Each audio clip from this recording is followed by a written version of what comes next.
విజయవాడ జంట హత్యల కేసులో నిందితుడు రౌడీ షీటర్ కిషోర్ను ఉరి తీయాలని మృతుల బంధువులు డిమాండ్ చేశారు.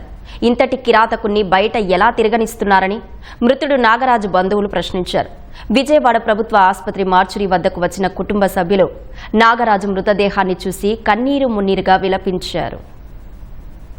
బావగారు చాలా మంచివాళ్ళు, మాకు తెలుసు ఆ విషయం. అసలు అలా చంపేవాడిని బయట ఎందుకు తిరగనిస్తున్నారో కూడా నాకు తెలియదు. నాకైతే వాడిని ఉరి తీయడం నాకు కావాలి. నా వ్యక్తి ప్రాణాలు పోయినాయి, ఆ వ్యక్తితో పాటు ఇంకొక వ్యక్తి 2 ప్రాణాలు తీయాల్సినంత హక్కు ఎవడు ఇచ్చాడు అనేది నాకు కావాల్సి. నా బావ ప్రాణాలు పోయినందుకు వాడి ప్రాణాలు నాకు కావాలి. అతను మాత్రం ఉరి తీస్తారా లేదు మాకు చేత కాదంటే మేమే ఉరి తీసుకుంటాం. నేను నా కళ్ళతో చూసా ఎక్కడెక్కడ పొడిచాడు. అంత దారుణంగా పొడవాల్సినంత అవసరం ఏంటి? పోలీసులు ఏం చేస్తున్నారు? మొన్న జరిగిందంట, నిన్న సరే ఏదో పట్టుకొచ్చామని చెప్పారు. నాకు తెలిసి క్యాటరిన్ అతను కూడా ఏమైనా ఇన్వాల్వ్ ఉందేమోనని నాకు అనిపిస్తుంది. మండి పని చేసుకోవడానికి విజయనగరం నుంచి మా అమ్మ నాన్నగారు ముసలోళ్ళు ఏం పని చేసుకోలేరు.